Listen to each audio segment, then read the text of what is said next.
Hello everyone. आज हम लोग क्लास 7 एनसीईआरटी का पार्ट 2 वीडियो देखेंगे। बेसिकली हमने प्राकृतिक वनस्पति एवं वन जीव से संबंधित जो महत्वपूर्ण चीज़ें थी उसे हम लोगों ने ऑलरेडी क्लास 6 के भी वीडियो में देखा है, बट इसमें भी जो महत्वपूर्ण चीज़ें हैं वो हम लोग देखेंगे, है ना। जैसे यहाँ पे एक है रेड्रोडॉन। रेड्रोडॉन एक फूल है ना। रेड्रोडॉन के एक फूल थे, तो पूछ सकता है, बट आप लिख लेना कि रेड्रोडॉन क्या है। तो रेड्रोडॉन एक प्रकार का फूल है।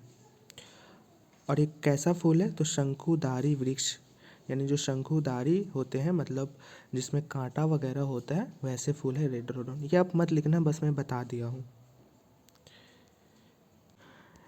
अब पहला प्रश्न है कि वन कहते किसे हैं। तो वन मतलब क्या होता है? वन मतलब जहाँ पे बहुत सारी पेड़ होती है ना। तो ये बस आप समझने के लिए इसे एक बार पढ़ सकते हो कि जो वृक्षों के लिए उपयुक्त तापमान एवं परिपूर्ण वर्षा वाले क्षेत्र में उगते हैं, ठीक है। इसी आधार पर सघन एवं खुले वन विकसित होते हैं। तो सघन का मतलब क्या होता है? सघन का मतलब जहाँ पे घना हो, है ना। यहाँ पे लिखो घना। तो जहाँ पे घना पेड़ पौधे हो, मतलब जैसे गाछी आप कह लो, गांव की भाषा में गाछी। तो गाछी क्या है? एक सघन वन का उदाहरण है, ठीक है। और खुले वन मतलब का मतलब फैले हुए क्षेत्र में वो भी रहेंगे, लेकिन वो फैले हुए में रहेंगे। जैसे एक यहाँ पे पेड़ होगा, एक यहाँ पे एक हुआ, तो मैदानी क्षेत्र में, जैसे चौड़ में जो पेड़ रहते हैं ना, उसे आप मान लो खुला वन, ठीक है ना। जो चौड़ वगैरह में पेड़ होते हैं, ताड़ का पेड़, आम का पेड़, है ना, तो वो सब। तो ये खुला वन और बंद वन आपको समझ में आ गया होगा, सघन वन। ये भी पूछ सकता है कि घास स्थल के क्षेत्र कैसे होते हैं। तो जो मध्यम वर्षा वाले क्षेत्र होते हैं, ठीक है। मध्यम वर्षा वाला कैसे? जैसे जहाँ पे बारिश कम होती होगी, और उससे जैसे पेड़ होते क्या, बड़े बड़े होते हैं ना पेड़, ये बड़े बड़े पेड़ होंगे। लेकिन घास स्थल में क्या होगा? सिर्फ घास उगेंगे, और घास कितने छोटे छोटे होते हैं, तो वहाँ पे कम वर्षा होती है, इसलिए वहाँ पे घास होते हैं। मैं फ़ोटो दिखा देता हूँ आपको। पहले एक बार देख लेते हैं, फिर एक एक का फ़ोटो देख लेंगे। कांटेदार वन क्या होंगे? देखो इसमें कांटा वगैरह लगा हुआ तो होता है ना, सूखा हुआ पेड़ रहता है, तो ये केवल शुष्क क्षेत्र में पैदा होते हैं, तो ये क्या होंगे? कांटेदार पेड़। कांटा किस में लगा रहता है? जो शुष्क होता है, जो मतलब मुरझाया टाइप का रहता है, तो ये पेड़ देखो आप, कांटेदार। ऐसे में सबका एक बड़ा बड़ा फोटो दिखा देता हूँ आपको। ये देखो आप, ये है सघन वन के है, ये सब फोटो देख रहे हो, कितने सारे पेड़ है एक ही साथ, तो ये सब सघन वन है, ठीक है। और ये है आपका खुला वन का उदाहरण। देख रहे हो ना कैसे खुला वन है, कहीं कहीं पे पेड़ है, देख रहे हो, ये सब खुला वन का उदाहरण है। फोटो देखोगे तो आपको याद रहेगी। अब हम देख लेते हैं घास स्थल। ये आप देखो घास स्थल, दिख रहा है आपके कितने छोटे छोटे, आप गांव में भी देखे होंगे, देख रहे हो, ये सब घास स्थल। ये देखो आप कांटेदार वन, देख रहे हो ना, कांटा लगा हुआ है, सब सूखा हुआ टाइप का है, देख रहे हो। ये सब कांटेदार वन, ये सब शुष्क क्षेत्र में, कम मिट्टी में भी ये लोग उग जाते हैं, ठीक है, याद रखना आप।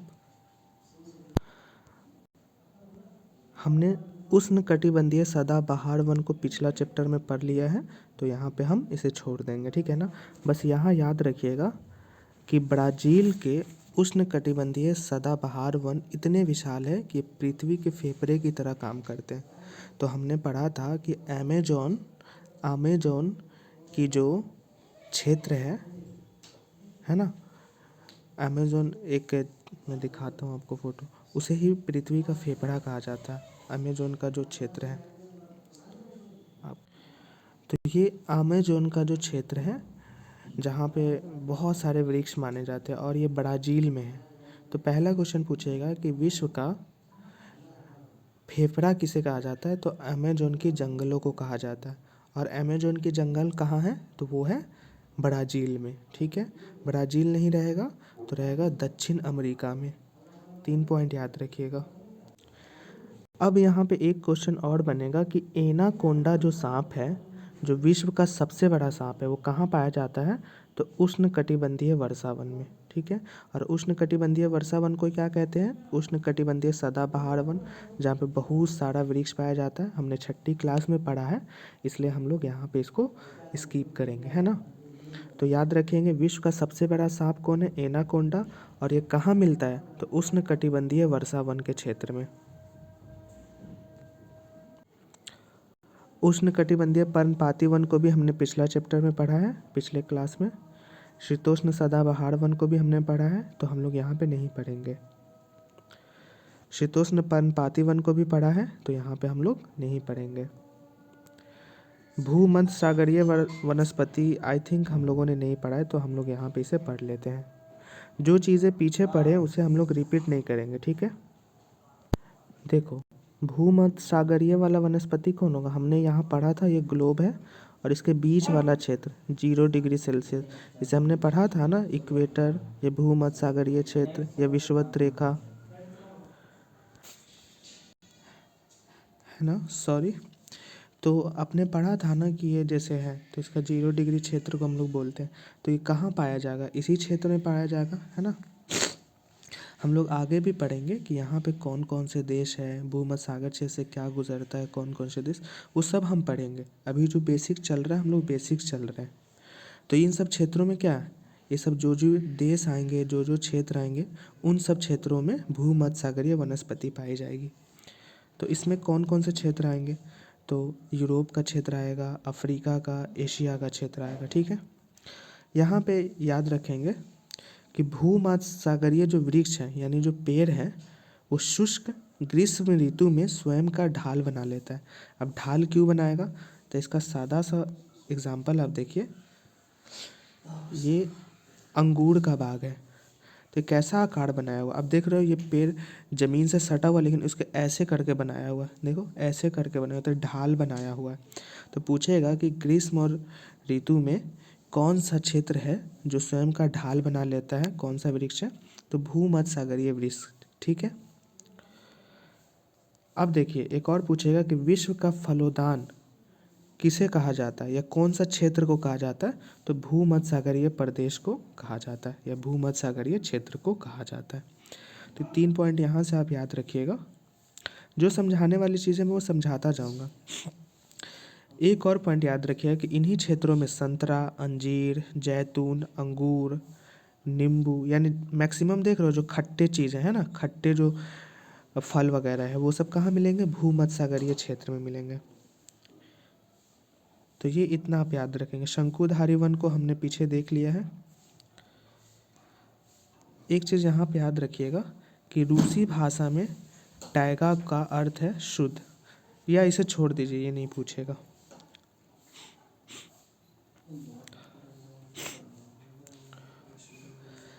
घास स्थल हम लोग देख लेते हैं। तो घास स्थल भी जिस तरीके से हमने देखा ना, वनस्पति वगैरह का, उष्णकटिबंधीय वर्षावन, भूमध्य सागरीय वर्षावन, उसी तरीके से घास स्थल भी होगा। तो पहला उष्णकटिबंधीय घास स्थल। तो उष्णकटिबंधीय कहाँ होगा? जो यहाँ पे विषुवत रेखा के ऊपर वाली क्षेत्र होगा, है ना, 10 डिग्री के, तो वो सब उष्णकटिबंधीय क्षेत्र। जैसा अभी देखो, उष्णकटिबंधीय घास स्थल। तब जो इसके इम्पोर्टेंट पॉइंट है वो हम देखते हैं। तो पहली बात, आपको पता है कि उष्णकटिबंधीय क्षेत्र ये इतना डिग्री होता है, तो ये विषुवत रेखा के दोनों ओर उष्णकटिबंधीय क्षेत्र में फैले रहते हैं, तो ये इतना याद करने की ज़रूरत है नहीं। ये आपसे नहीं पूछेगा, ये हम लोगों से पूछेगा। तो ये ऊंचाई घास स्थल की 3 से 4 मीटर तक होती है। आप यहाँ पे याद रखिएगा कि अफ्रीका का सवाना घास स्थल उष्णकटिबंधीय घास स्थल में स्थित है। एग्जाम में पूछेगा कि कौन सा घास स्थल उष्णकटिबंधीय घास स्थल क्षेत्र में पाया जाता है? तो अफ्रीका का सवाना घास स्थल, ठीक है। इन क्षेत्रों में क्या पाया जाएगा? हाथी, जेब्रा, हिरन वगैरह। फोटो आप देख लीजिए, ये वाला।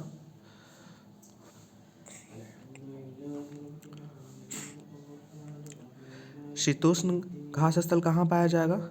ये उष्णकटिबंधीय के ऊपर वाला क्षेत्र, ये वाला क्षेत्र है ना, इसके उष्णकटिबंधीय के ठीक ऊपर वाला। यहाँ पे बस ये याद रहे, शीतोष्ण यानी जहाँ पे हल्का शीत होगा, है ना, जहाँ पे हल्का ठंडक होगी। तो जंगली भैंस, बाइसन, ये सब शीतोष्ण घास स्थल में पाए जाते हैं। ये सब थोड़ा बहुत आप याद रखिएगा। कंटीली झाड़ियाँ, आपको पता है कांटा वाला कहाँ मिलेगा, जहाँ पे ज़्यादा गर्मी होगी, जैसे राजस्थान में मिलेगा, है ना। तो उसी तरीके से राजस्थान में।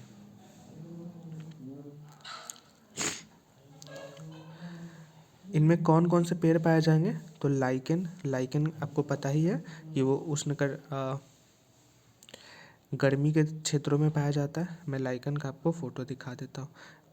इसे टुंड्रा प्रकार के वनस्पति भी कहा जाता है। एग्जाम में पूछेगा कि टुंड्रा प्रकार के वनस्पति कहाँ पाए जाते हैं, तो रेगिस्तान क्षेत्र में। या ऐसे पूछेगा कि शुष्क घास स्थल कौन से क्षेत्र में पाए जाते हैं, या शुष्क घास स्थल के क्षेत्र में कौन से वनस्पति पाए जाते हैं, तो टुंड्रा वनस्पति पाए जाते हैं। मैं लाइकेन एवं उसके छोटी झाड़ियों का एक इमेज दिखा देता हूँ। ये देखो लाइकेन का फोटो है, ये अपने गांव में भी देखा होगा, ये सब गर्म वाले क्षेत्र में पाए जाते हैं ना। तो एग्ज़ाम में पूछेगा कि लाइकेन कौन से क्षेत्र में पाई जाती है, तो कंटीली झाड़ियों वाले क्षेत्र में, या टुंड्रा सॉरी हाँ ठीक है, शुष्क क्षेत्र में। अब यहाँ पे कुछ जो इम्पोर्टेंट घास स्थल है, ये आपके लिए बहुत इम्पोर्टेंट है।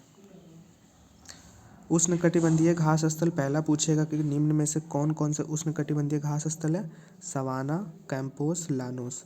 दूसरा क्या पूछेगा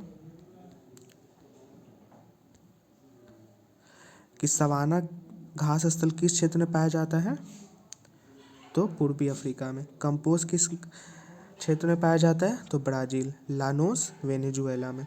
दूसरा क्वेश्चन पूछेगा कि निम्न में से शीतोष्ण कटिबंधीय घास स्थल कौन कौन से हैं, तो पैम्पास, प्रेयरी, वेल्ड, स्टेपी और डॉन। और क्या पूछेगा कि पैम्पस घास स्थल किस क्षेत्र में पाए जाते हैं, तो अर्जेंटीना में, प्रेयरी उत्तर अमेरिका में, वेल्ड दक्षिण अफ्रीका में, मध्य एशिया में स्टेपी और डॉन ऑस्ट्रेलिया में। तो इस तरीके से आप ये इम्पोर्टेंट पॉइंट याद रखिएगा। अब ये जो इसके इम्पोर्टेंट क्वेश्चन है, तो ये आप ना अपने से बनाइएगा। ये आंसर इसमें दिया हुआ है, बट आपको इस आंसर का यूज़ नहीं करना है। हो सकता है कि गलत आंसर हो, तो आप ये खुद से बनाइएगा, ये आपके लिए प्रैक्टिस है। अब ये हमारा अगला इम्पोर्टेंट चैप्टर है, मानव पर्यावरण, बस्तियाँ, परिवहन एवं संचार। ये इतना इम्पोर्टेंट नहीं है, लेकिन क्योंकि एग्ज़ाम का डिमांड है कॉन्सेप्चुअल क्वेश्चन पूछने का, तो इसलिए हम इसे थोड़ा देख लेते हैं। जैसे इसी बार एग्ज़ाम में आया था कि सूखा से बचने के लिए, तो इस तरीके से आप थोड़ा याद रखेंगे। पहला है बसाव स्थान। तो बसाव स्थान का मतलब यानी जहाँ पे हम बस सकते हैं। तो हम कहाँ बसते हैं, जहाँ पे बिजली हो, पानी हो, है ना। तो इसलिए एग्ज़ाम में कहीं पूछ दे कि बसाव स्थान के लिए प्राकृतिक दशाएं क्या होगी, तो अनुकूल जलवायु। अनुकूल जलवायु का मतलब जहाँ पे ना ज़्यादा ठंडा हो ना ज़्यादा गर्मी हो, ठीक है। जल की उपलब्धता हो, तभी ना आप रहेंगे तो पानी पिएंगे, नहीं तो आपको रेगिस्तान में भेज दिया जाएगा तो आप रह पाएंगे। उपयुक्त भूमि यानी ऐसी भूमि जहाँ पे खेती कर सके आप, जिससे आपका रहन सहन अच्छा हो सके, तभी तो आप बस पाएंगे। उपजाऊ मिट्टी, जैसे अगर आप आलू रोपते हैं तो आलू होना चाहिए ना, नहीं तो आप कैसे खाओगे। तो ये ऐसे ही चीज़ है, ये आप नहीं भी लिखोगे चलेगा, इसका लिखने की कोई ज़रूरत नहीं है। इसमें सड़क, बिजली सब आएगा, जो जो आप यूज करते हो। बसाव का मतलब ही बसने के लिए। आदमी गांव से शहर में क्यों बसने जाता है, क्योंकि उसे अच्छी सुविधाएं मिलती हैं। एक यहाँ पे इम्पोर्टेंट है कि भारत में चतुर्भुजीय मार्ग में कौन कौन सा राज्य आता है, तो आप याद रखिएगा दिल्ली, मुंबई, चेन्नई और कोलकाता। ये 4 राज्य जो है चतुर्भुजीय मार्ग या स्वर्ण चतुर्भुजीय मार्ग के नाम से जाना जाता है, ठीक है। ये भी आप अगर एग्ज़ाम में पूछे कि परिवहन के कौन कौन से साधन हैं, तो सड़क मार्ग, रेल मार्ग, जल मार्ग, वायु मार्ग, ये सब मोर देन 1 ऑप्शन में आएंगे, ठीक है।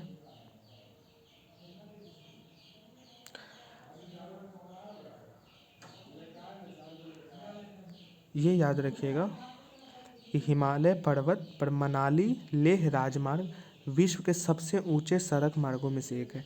क्यों है, क्योंकि जैसे अगर आप प्यारा भारत का नक्शा बनाते हैं, माफ़ कीजिएगा अगर गलत नक्शा बने, तो इन क्षेत्रों में सॉरी यहाँ पे है ना हिमालय, है ना, तो ये सबसे ऊंचा है, तो इसलिए सबसे ऊंचा सड़क मार्ग कहाँ होगा, ऊंचे स्थान पे होगा। तो हिमालय, मनाली कहाँ पे पड़ता है, ऊपरी राज्य में पड़ता है, हिमालयी क्षेत्र में। लेह कहाँ पड़ता है, यहाँ पे पड़ता है ना, इसी क्षेत्र में ना। तो इसलिए विश्व का सबसे ऊंचा सड़क मार्ग कहाँ होगा, हिमालयी क्षेत्र में होगा। ये भी पूछा है कि मनाली लेह मार्ग क्षेत्र, याद रखिएगा। अब यहाँ पे एक और क्वेश्चन है कि सबसे ऊंचा रेलगाड़ी समुद्र से तल से कहाँ चलती है, तो वो है जाइनिंग से लहासा के बीच चलती है। ठीक है। एक और चीज़ है कि एशिया का सबसे बड़ा रेल मार्ग किसके पास है, तो भारत के पास है। और ऐसे किसके पास है, तो अमेरिका के पास है। विश्व का सबसे बड़ा अमेरिका के पास और एशिया का सबसे बड़ा भारत के पास। ऐसे मैं एक बार देख लेता हूँ नेट पे। सॉरी मैंने गलत बताया था, यहाँ पे दिया भी हुआ है, ये मैं देख नहीं पाया था। विश्व का सबसे लंबा रेल मार्ग है ट्रांस साइबेरियन रेल मार्ग। ठीक है। और ये कहाँ से कहाँ जाता है,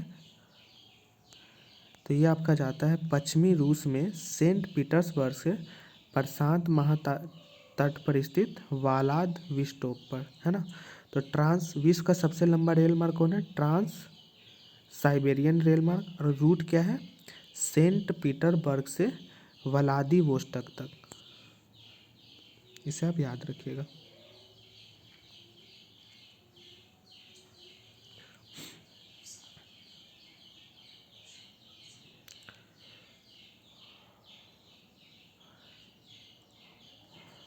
अब देखिए एग्ज़ाम में पूछेगा महत्वपूर्ण पतन, पतन का मतलब बंदरगाह, बंदरगाह का मतलब पोर्ट। और ये कहाँ होते हैं, तो तटों पे होते हैं। तट कौन होंगे, जैसे भारत है तो ये तट क्षेत्र है। तट कौन है, क्योंकि इधर में क्या है, अरब सागर है ना, तो ये सब तटीय क्षेत्र है। और इधर क्या है, बंगाल की खाड़ी वाला तटीय क्षेत्र। तो इन सब क्षेत्र में क्या होगा, बंदरगाह होगा। कौन कौन से बंदरगाह है वो हम आगे देखेंगे भारत में, जैसे कोचीन बंदरगाह, कोलकाता में हुगली, मुंबई में जवाहरलाल नेहरू, तो ये सब हम लोग आगे देखते जाएंगे, टेंशन मत लीजिए। यहाँ पे जो दिया हुआ है वो देखते चलते हैं। जैसे सिंगापुर पतन, मुंबई, उत्तर अमेरिका में न्यूयॉर्क एवं लॉस एंजलिस, दक्षिण अफ्रीका में रियो डे जेनेरिया, अफ्रीका में डरबन एवं केप टाउन, ऑस्ट्रेलिया में सिडनी और यूरोप में लंदन। ये ना आपको मैच द फॉलोइंग में दे देगा, लिख देगा इधर अफ्रीका, इधर लिख देगा लंदन, इधर लिख देगा इंग्लैंड, इधर लिख देगा डरबन। अब मैच द फॉलोइंग कहेगा तो आपको पता रहेगा तब ना, अफ्रीका का डरबन और इंग्लैंड का लंदन। तो इस तरीके से महत्वपूर्ण पत्तन आप याद रखिएगा।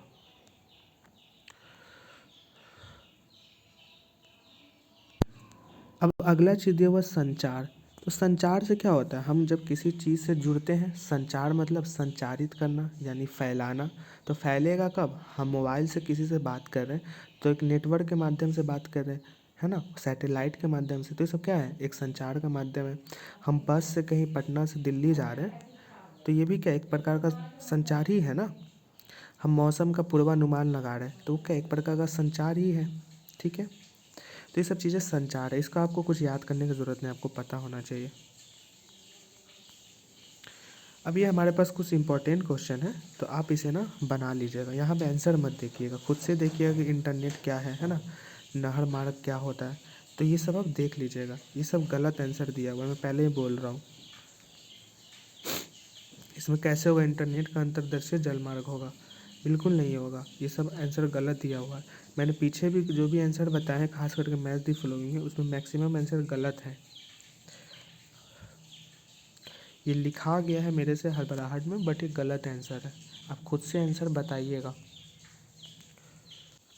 अब हमारा अगला चैप्टर है मानव पर्यावरण अन्योन्य क्रिया उष्णकटिबंधीय एवं उपोष्ण प्रदेश।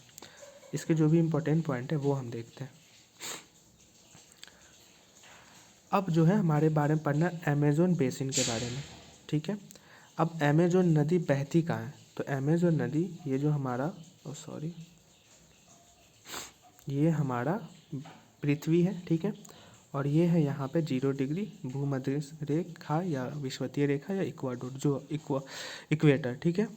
तो यहाँ पे जो 10 डिग्री बनेगा और यहाँ पे 10 डिग्री, ठीक है। तो 10 डिग्री से 10 डिग्री क्या होता है, भूमध्य सागरीय प्रदेश है और इसी से होकर अमेजन नदी बहती है। तो पहला प्रश्न पूछेगा कि अमेजन नदी किस प्रदेश से होकर बहती है, तो भूमध्य सागरीय प्रदेश से होकर बहती है, ठीक है। और ये कहाँ से निकलती है, तो पश्चिम में पर्वतों से निकलकर पूर्व में अंध महासागर में जाके मिल जाती है। और भी इसके बारे में जो अमेजन नदी है इसके बारे में और डिटेल जब हम लोग विश्व का नदियाँ पढ़ेंगे उसमें डिटेल से पढ़ेंगे, कहाँ से निकलती है, कौन सा पहाड़ से निकलती है, दक्षिण अमेरिका में कहाँ कहाँ कौन कौन देश से गुजरती है, वो सब हम लोग पढ़ेंगे डिटेल में।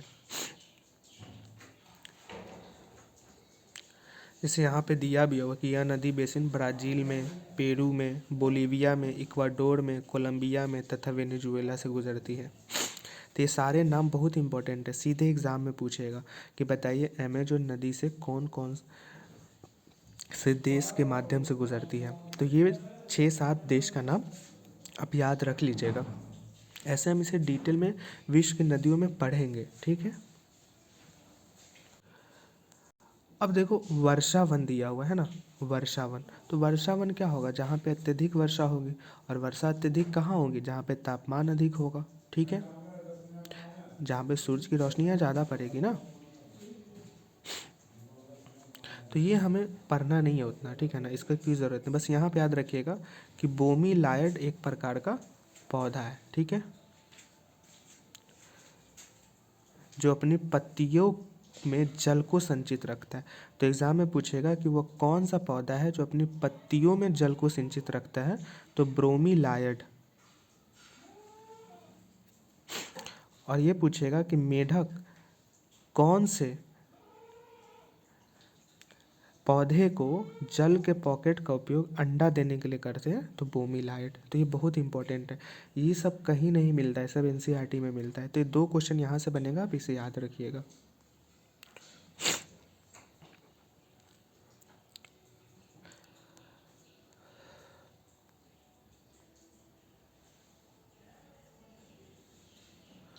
अब देखिए वर्षावन प्रदेश में क्या होता है कि पुरुष शिकार करते हैं तथा नदी में मछली पकड़ते हैं, जबकि महिलाएं फसलों का ध्यान रखती है, ठीक है। ये पूछना नहीं चाहिए बट क्योंकि डिटेल एग्जाम में पूछ रहा है तो आप याद रखेंगे। पूछेगा कि कौन से निवासी पुरुष वहाँ के शिकार करते हैं, मछली पकड़ते हैं और महिलाएं खेत में काम करती है, तो वर्षावन के जो निवासी होते हैं वो ऐसा करते हैं। और पूछेगा कि बताइए वर्षावन के निवासी का मुख्य आहार क्या है, तो वो है मेनियोक। और ये क्या है, ये कसावा कसावा या मेनियोक यही है, ठीक है ना।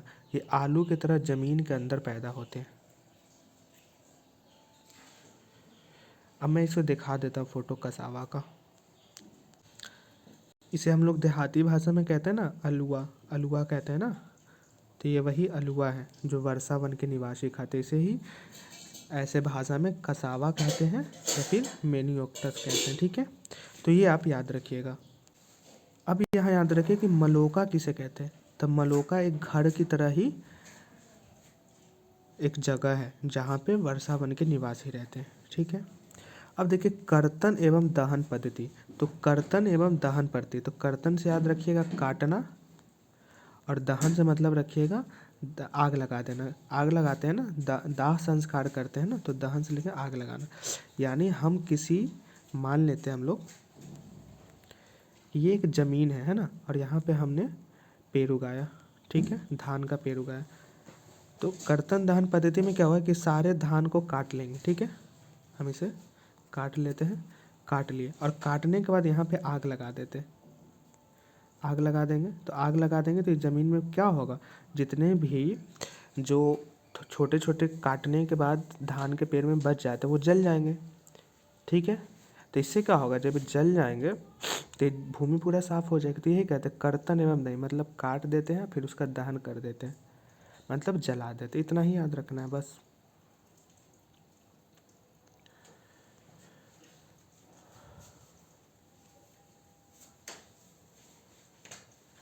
और ये जला देंगे तो यहाँ पे क्या होगा, जब इस क्षेत्र को जला देंगे तो इसमें पैदावार करने की क्षमता कम हो जाती है ना आग लगाने के बाद, क्योंकि हमें पता है ना कि ज़मीन में क्या चाहिए, ज़मीन में हमें पोषक पदार्थ चाहिए।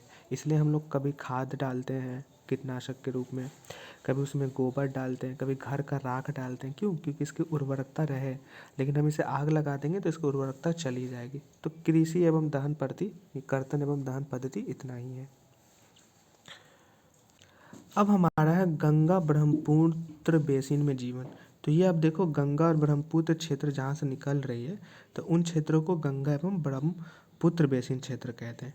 एग्जाम में पूछेगा कि यह बेसिन उपोष्ण में 10 डिग्री उत्तर से 30 डिग्री उत्तर अक्षांश के बीच स्थित है। ठीक है। दूसरा, इस क्षेत्र में घाघरा नदी, सोन नदी, चंबल नदी, कोसी नदी पाई जाती है जो गंगा की सहायक है। और ब्रह्मपुत्रा की सहायक कौन कौन है? चेनाब नदी, सतलज नदी। तो ये सारे के सारे कहाँ पाए जाएंगे? इधर ही पाए जाएंगे। और भी इसके जो डिटेल है वो हम पढ़ेंगे आगे। अभी जो एनसीईआरटी में है, जो आपको ऐसे अलग नहीं मिलता, वो हम इसमें देखते जाते हैं। इसी बेसिन क्षेत्र में क्या पाए जाते हैं? मैदानी क्षेत्र में चाप झील पाई जाती है। तो पूछेगा कि चाप झील कौन नदी बेसिन क्षेत्र में पाई जाती है? तो गंगा ब्रह्मपुत्रा बेसिन क्षेत्र में पाई जाती है। इसकी जलवायु कैसी है? तो मानसूनी। मानसूनी में क्या होता है? जब मानसूनी होता है तो वर्षा वगैरह होती है ना। कब होती है? जून से लेकर मध्य सितंबर के बीच। तो पहला क्वेश्चन पूछेगा कि चाप झील कहाँ पाई जाती है? तो गंगा ब्रह्मपुत्रा बेसिन क्षेत्र में। ठीक है। और गंगा ब्रह्मपुत्रा बेसिन क्षेत्र की जलवायु कैसी है? तो मानसूनी है।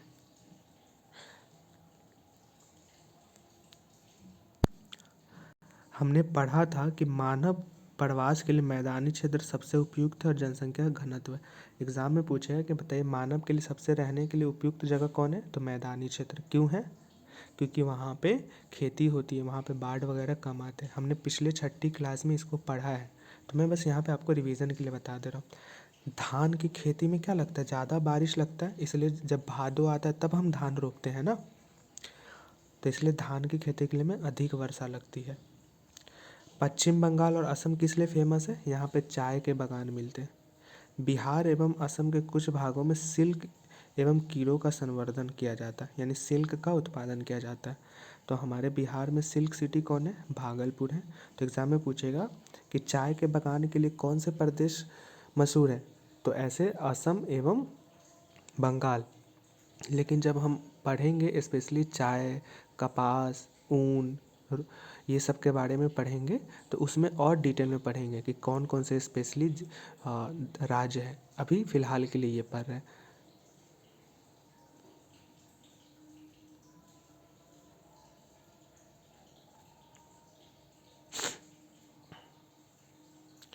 यहाँ पे एक और चीज़ याद रखिए कि ब्रह्मपुत्रा के मैदानी क्षेत्र में घने बांस के घने झुरमुट पाए जाते हैं। तो एग्जाम में पूछेंगे घने बांस के घने झुरमुट कौन से बेसिन क्षेत्र में पाए जाते हैं? तो ब्रह्मपुत्रा के मैदानी क्षेत्र में पाए जाते हैं। और यहाँ पे सागवान, साखू एवं पीपल के साथ साथ उष्णकटिबंधीय पर्णपाती पेड़ पाए जाते हैं। पर्णपाती उष्णकटिबंधीय कौन कौन से पेड़ है? तो हमने पढ़ा था 6ठी क्लास में। ठीक है ना।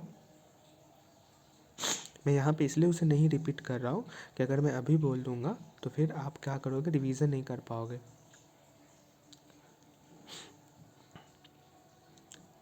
ये जनसंख्या घनत्व वाला जो है, ये हम लोग जब जनसंख्या के बारे में पढ़ेंगे तो उसमें डिटेल में पढ़ेंगे। जो चीज़ें हम अलग पढ़ सकते हैं उससे हम यहाँ पे टाइम बर्बाद नहीं करेंगे। ठीक है ना। ये इसमें बहुत ही इंपॉर्टेंट है।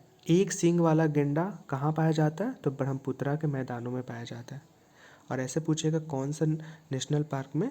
तो कंचनजंगा नेशनल पार्क में। ये 2 पॉइंट याद रखेंगे।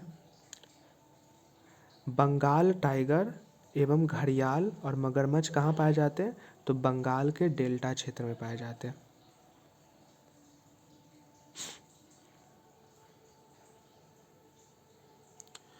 और उसके अलावा रेहू, कतला एवं हिल्सा मछलियाँ कहाँ पाई जाती है?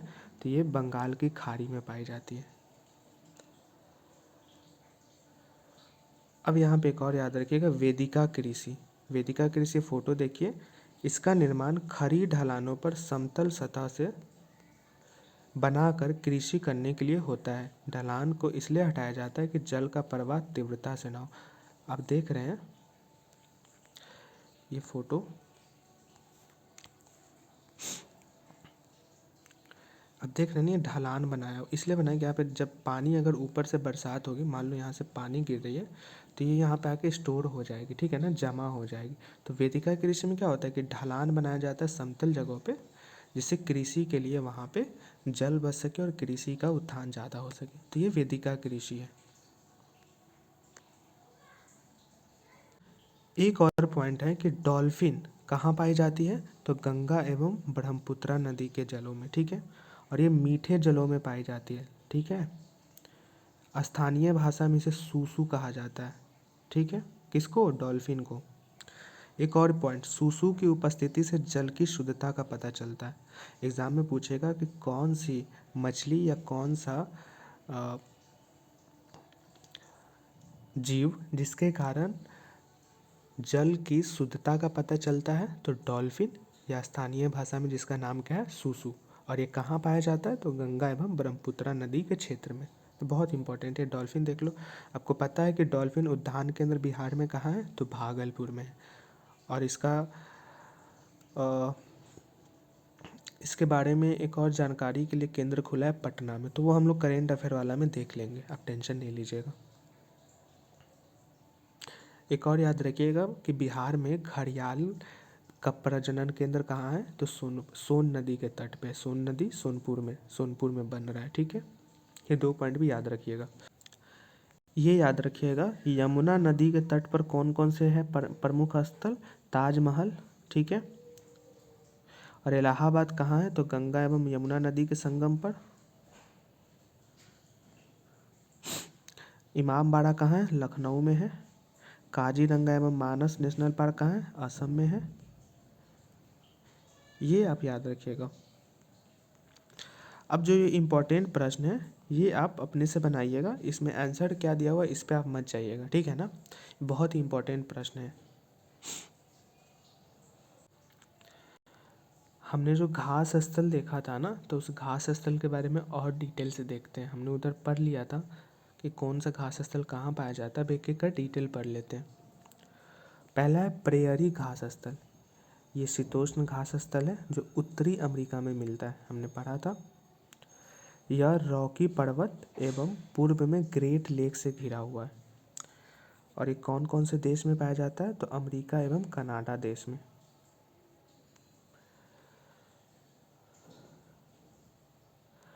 और ये किस नदी से गुजरती है, तो सासेक चवान नदी से गुजरती है प्रेयरी। तो ये 4-5 पॉइंट आप प्रेयरी से संबंधित याद रखिएगा। अब यहाँ पे याद रखिएगा कि प्रेयरी घास मैदान में एक रेड इंडियन नाम से जनजातियाँ पाई जाती है। और अमेरिका में भारतीय को, या जो अलग देशों के लोग हैं, उन्हें रेड इंडियन के नाम से बुलाया जाता है। तो रेड इंडियन क्या है, एक जनजातीय है, और कहाँ पाया जाता है, तो अमेरिका में कहा जाता है। और अगर घास स्थल पूछे तो प्रेयरी के घास मैदान के क्षेत्र में ये लोग निवासी करते हैं। और भी कुछ याद रखिए कि अपाची, क्रो, क्री तथा पौनी, ये आदिवासी कहाँ निवास करते हैं, तो ये भी निवास कहाँ करते हैं, प्रेयरी के घास मैदान क्षेत्र में। और अगर महाद्वीप पूछे तो अमरीकी महाद्वीप में, ठीक है, उत्तरी अमरीकी महाद्वीप में। ये 4 पॉइंट आप याद रखिएगा।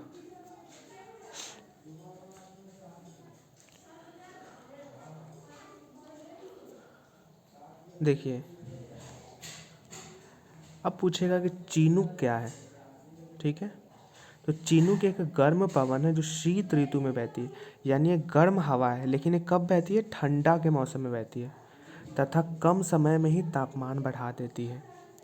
तो चीनूक क्या है कि जब ठंड के मौसम रहता है और ठंड के मौसम में कभी कभी एक गर्मी लगने लगे, तो वो गर्म मौसम क्या है, चीनूक नाम से जाना जाता है। बस इतना ही याद रखना है।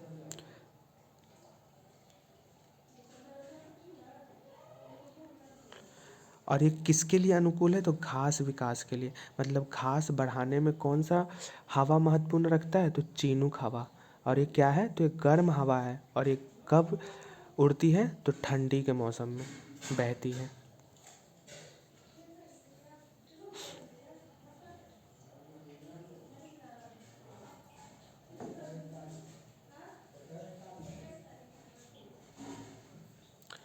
एक जो चीज़ और याद रखिएगा, यहाँ पे बाइसन, बाइसन नाम का भैंस यहाँ का स्थानीय भैंस है। और कॉबॉय, कॉबॉय नाम का घोड़ा यहाँ का स्थानीय कौन सा क्षेत्र है? प्रेयरी क्षेत्र में। इतना डिटेल कहीं नहीं देता, सिर्फ यहीं पे देता है।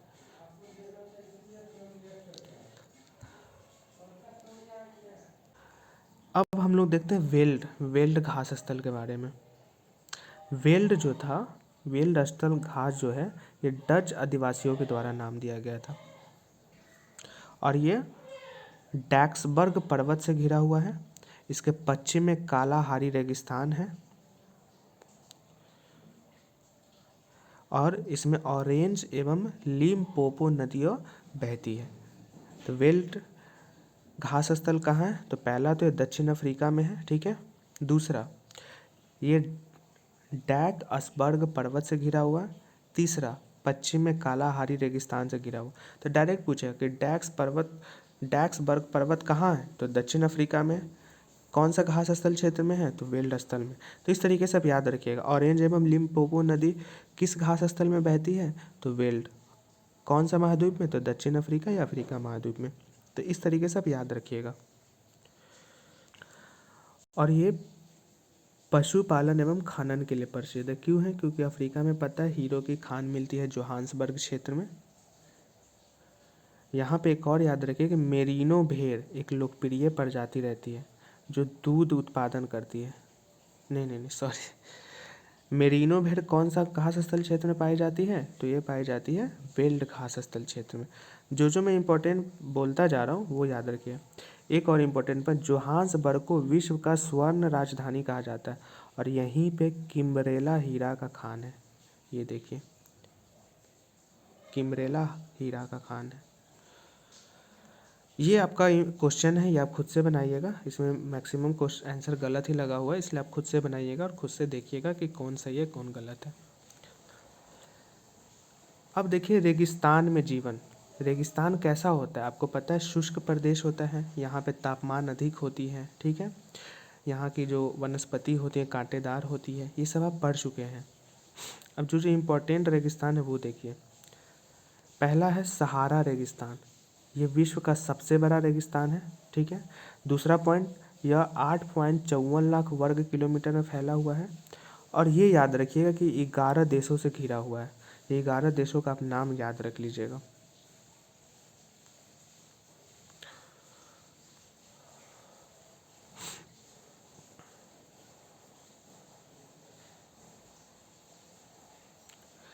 याद रखिएगा कि अल अजीजिया क्षेत्र, ठीक है, ये सबसे अधिक तापमान, पूरी दुनिया में सबसे अधिक तापमान 1922 में 57.7% जो दर्ज किया गया था, कौन सा क्षेत्र में किया गया था?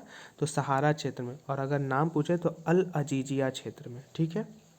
और सहारा कहाँ पे है? अफ्रीका महाद्वीप में है, पता ही है आपको। कौन कौन सा देश है मैंने ऊपर बता दिया। क्योंकि ये रेगिस्तान है तो यही सब पाए जाएंगे, कैक्टस, खजूर पेड़, ये सब आपको पता है पहले से, मैंने पीछे पढ़ा दिया है। अब यहाँ पे याद रखिए कि यहाँ पे बेदुइन एवं तुआरेग जनजाति पाई जाती है। तो पहला क्वेश्चन कि बेदुइन एवं तुआरेग जनजाति कहाँ पाई जाती है? तो सहारा रेगिस्तान में। और दूसरा चीज़ कौन सा महाद्वीप में? तो अफ्रीका महाद्वीप में। तो ये आप याद रखिएगा। अब एक चीज़ याद रखिए कि कहाँ की कपास पूरे विश्व में फेमस है? तो मिस्र में उपजाए जाने वाली कपास पूरे विश्व में फेमस है। एक और याद रखिएगा कि टैफी लालेट मरुधान कहाँ है? तो मोरक्को में है। बस इतना ही याद रखना। एक और चीज़ याद रखिए कि कौन से जनजाति है जो विदेशी पर्यटकों के लिए मार्गदर्शन का काम करते हैं? तो तुआरेग जनजाति या तुआरेग लोग कहाँ मिलते हैं? सहारा रेगिस्तान में। कौन सा महाद्वीप? तो अफ्रीका महाद्वीप, है ना। मैं सिर्फ बोल दे रहा हूँ आपको, आप लिख चुके हैं। अब ये लद्दाख, तो लद्दाख क्या है? एक ठंडा रेगिस्तान है। एग्जाम में पूछे कि लद्दाख के उत्तर में कौन है? तो कारोकस पर्वत श्रेणी है और दक्षिण में जास्कर पर्वत श्रेणी है। इनमें से कौन कौन सी नदियाँ बहती है? तो सिंधु नदी बहती है। और लद्दाख में ही गैंगरी हिमानी है। गैंगरी हिमानी कहाँ पड़ती है? तो लद्दाख में पड़ती है।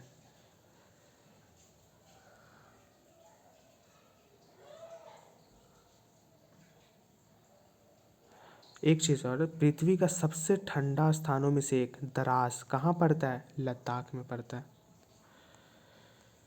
ये आप देख लीजिए लद्दाख का क्षेत्र, सहारा मरुस्थल का, ये जो भी हमने पढ़ा था ये सहारा मरुस्थल का है। ये मैप आप देख लीजिएगा, मैंने नोट्स आपको भेज दिया ग्रुप में, आप अच्छे से इसे देख लीजिएगा। ठीक है, तो ये सब आप यहाँ पे याद रखिएगा। याक का उपयोग किस लिए होता है? तो याक का उपयोग दूध का उपयोग, याक के दूध का उपयोग पनीर एवं मक्खन बनाने के लिए होता है, एवं भेड़ एवं बकरी के बालों का उपयोग ऊनी वस्त्र बनाने के लिए होता है। और ये सब कहाँ मिलते हैं? तो लद्दाख के क्षेत्र में। अब एक याद रखें, चीरू या तिब्बती एंटीलोप एक विलुप्त पराया जीव है और इसका शिकार शहतूश नामक ऊन के लिए होता है। अब एग्जाम में पूछेगा कि शहतूश नामक ऊन के लिए कौन से जीव का उपयोग किया जाता है? तो चीरू या तिब्बती एंटीलोप। दूसरा पूछेगा कि शहतूश ऊन कहाँ मिलता है? लद्दाख में। ठीक है। तीसरा सवाल कि चीरू या तिब्बती एंटीलोप कौन से क्षेत्र में पाए जाते हैं? तो लद्दाख में। मैंने बताया है कि नोट्स कैसे बनाना है, तो इसके लिए आपको सब अच्छा याद रहेगा। एक चीज़ और यहाँ पे कि क्रिकेट के लिए जो बल्ला बनता है उसमें कौन सी पेड़ यूज की जाती है? तो शरपत। और शरपत को क्या बोलते हैं? वीलो। तो वीलो की पेड़ की लकड़ी का यूज किया जाता है क्रिकेट की अच्छे बल्ले बनाने के लिए। लद्दाख में कुछ मठ याद रख सकते हैं, हेमिस, थिक्से, शे एवं लामयूरू। एग्जाम में पूछेगा कि हेमिस मठ कहाँ स्थित है? तो लद्दाख में। इस तरीके से आप याद रखेंगे।